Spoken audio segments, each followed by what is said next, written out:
Options இருக்கு. File save as போயிட்டு save பண்ணக்கூடிய ஆப்ஷன்ஸ் இவ்வளோ இருக்கு. அதாவது ஒவ்வொரு சாஃப்ட்வேருக்கும் என்னென்ன நேம்ல வந்து அது சேவ் பண்ணுவோம், ஃபைல் ஃபார்மேட்ல சேவ் பண்ணுவோம் அப்படிங்கிறது டிஃபால்ட்டா கொடுத்துருப்பாங்க. மோஸ்ட்லி அனலைசிஸ்க்கு எடுத்துட்டு போற போது நம்ம என்ன பண்ணோம், 2 டைப் ஆஃப் ஃபைல் ஃபார்மேட்ல சேவ் பண்ணோம்.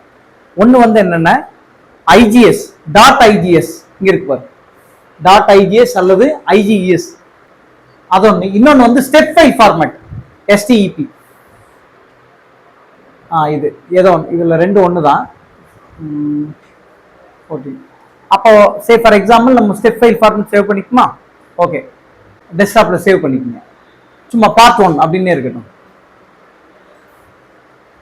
Okay okay. ஸோ இப்போ ANSYSல வந்து இந்த மாடல் இம்போர்ட் பண்ணோம். அப்போ என்ன பண்ணோம்னா நம்ம ஒரு ஸ்ட்ரக்சரல் அனலைசிஸ் தான் இதை பண்ண போறோம். அப்போ இங்க போயிட்டு ஸ்டாட்டிக் ஸ்ட்ரக்சரல் அப்படிங்கிற மாடல் இருக்கு இல்லையா, இதை டபுள் கிளிக் பண்ணிக்கோங்க. டபுள் கிளிக் பண்ணிட்டீங்கன்னா there are 7 ஸ்டெப்ஸ், 7 ஸ்டெப்ஸ் இருக்கும். இப்போ இது ஒவ்வொரு ஸ்டெப்ஸுமே ரொம்ப ரொம்ப இம்பார்ட்டன்ட். ஃபர்ஸ்ட் ஸ்டெப் என்ன அப்படின்னு கேட்டீங்கன்னா, என்ன டைப் ஆஃப் அனலைசிஸ் பண்றோம் அப்படிங்கிறதுக்கான நேம் வந்து அதுல டிஃபால்ட்டா வந்துடும். இப்போ ஒரு ஸ்ட்ரக்சரல் அனலைசிஸ் பண்றோம் அப்படின்னா ஃபர்ஸ்ட் ஸ்டெப்பே ஸ்ட்ரக்சரல் அனலைசிஸ் அப்படின்னு வந்துடும். மேபி வேற ஏதாவது எக்ஸ்பிளிசிட் அனலைசிஸ்னா எக்ஸ்பிளிசிட் அனலைசிஸ், மாடல் அனலைசிஸ்னா நேம் மாடல் அனலைசிஸ் அப்படின்னு வந்துடும். அதுக்கு அடுத்து என்ன அப்படின்னா செகண்ட் ஸ்டெப்ல வந்து இன்ஜினியரிங் டேட்டா. இன்ஜினியரிங் டேட்டா அப்படிங்கிறது வந்து மெட்டீரியல் ப்ராப்பர்ட்டிஸ், மெட்டீரியல் ப்ராப்பர்ட்டி வந்து எப்படி டிஃபைன் பண்றது அப்படிங்கிற பார்ப்போம். இப்போ அதை டபுள் கிளிக் பண்ணோம்னா இன்னொரு விண்டோ ஓப்பன் ஆயிரும், இன்னொரு விண்டோ ஓப்பன் ஆயிரும். இப்போ லெஃப்ட் சைடில் இருக்கிறது எல்லாமே பார்த்தீங்கன்னா மெட்டீரியலினுடைய பெராமீட்டர்ஸ். அது மெட்டீரியல் ப்ராப்பர்ட்டியா இருக்கலாம், ஃபெட்டிக் லைஃபா இருக்கலாம், ஸ்ட்ரென்த்தா இருக்கலாம், அதோட லைக் க்ரீப்போட பெராமீட்டரா இருக்கலாம், என்ன டைப் ஆஃப் எலாஸ்டிக் மெட்டீரியலா, பிளாஸ்டிக் மெட்டீரியலா, லீனியரா, நான் லீனியரா, எல்லா டைப் ஆஃப் பெராமீட்டர்ஸ் இந்த பக்கம் வந்துடும். அதுக்கப்புறமா இங்க வந்து 2 விண்டோ ஓப்பன் ஆயிருக்கும். ஒரு விண்டோ என்ன அப்படின்னு கேட்டீங்கன்னா நம்ம என்ன மெட்டீரியல் செலக்ட் பண்றோமோ அது ஆட்டோமேட்டிக்கா இங்க வந்துடும். இது வந்து என்னன்னா என்ன மெட்டீரியல் செலக்ட் பண்றோமோ அந்த மெட்டீரியலுடைய கம்ப்ளீட் ப்ராப்பர்ட்டி. செகண்ட் விண்டோல வந்து கம்ப்ளீட் ப்ராப்பர்ட்டி. இப்ப டிஃபால்ட்டா வந்து எது ஸ்ட்ரக்சரல் ஸ்டீலா, ஸ்டீல் மெட்டீரியல் வந்து டிஃபால்ட்டா செலக்ட் ஆயிருக்கு. ஒருவேளை நீங்க புது மெட்டீரியல் ஆட் பண்றதா இருந்தாலும் ஆட் பண்ணிக்கலாம். ஃபர்ஸ்ட் ஸ்ட்ரக்சரல் ஸ்டீல் இருக்கு, இதை ஜஸ்ட் டபுள் கிளிக் பண்ணீங்கன்னா ஓகே, இதோட ப்ராப்பர்ட்டி எல்லாமே இங்க டிஃபைன் ஆயிடுச்சு. மெயினா நம்ம வந்து இதுக்கு முன்னாடி எடுத்த கிளாஸ்ல எல்லாமே பார்த்துருக்கோம். இப்போ அனலைசிஸ் பண்றதுக்கு மேஜரா வந்து என்னென்ன property, physical, chemical, mechanical property.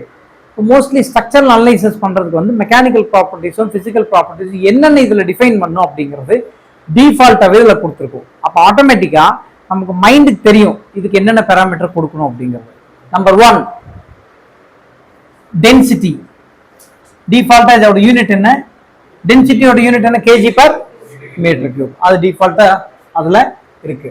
அடுத்தது கீழே வாங்க, யங் ஸ்மால்லஸ். அடுத்த பேராமீட்டர் நம்ம என்ஷூர் பண்ண வேண்டியது யங் ஸ்மால்லஸ் இன் டர்ம்ஸ் ஆஃப் இது பாஸ்கல் இருக்கு, இதை சேஞ்ச் பண்ணிக்கலாம், மெகா பாஸ்கல்ல மாத்திக்கணும். ஏன்னா ரிசல்ட் வந்து நமக்கு மெகா பாஸ்கல்ல வேணும். ஈவன் அதுக்கு முன்னாடி கூட இங்க யூனிட்ஸ் போங்க, யூனிட்ஸ் போயிட்டு இதுல பாத்தீங்கன்னா metric, tons, millimetre, seconds, degree centigrade, இதற்கு இந்த அது கீழே இந்த யூனிட் வந்து எஸ்ஐ யூனிட். டிஃபால்ட்டா அதை நம்ம ஃபிக்ஸ் பண்ணிக்கிறோம். அதுக்கப்புறம் இங்க வந்துட்டு மாத்திக்கலாம். நெக்ஸ்ட் இது இதெல்லாம் இந்த மாதிரி வந்துச்சுன்னா இது எடிட் பண்ண முடியாதுன்னா அப்ப இந்த பர்டிகுலர் மெட்டீரியலுக்கு வந்து இது டிஃபால்ட்டா ஆக்டிவேட் ஆயிருக்கும். அதுக்கு அடுத்தது கீழே வாங்க. இந்த 3 தான் ரொம்ப இம்பார்ட்டன்ட். இந்த 3 தான் ரொம்ப இம்பார்ட்டன்ட். என்னென்ன, டென்சைல் யீல்ட் ஸ்ட்ரென்த் எவ்வளவு மெகா பாஸ்கல், 250 மெகா பாஸ்கல். அதுக்கு மறுபடியும் கீழே வாங்க.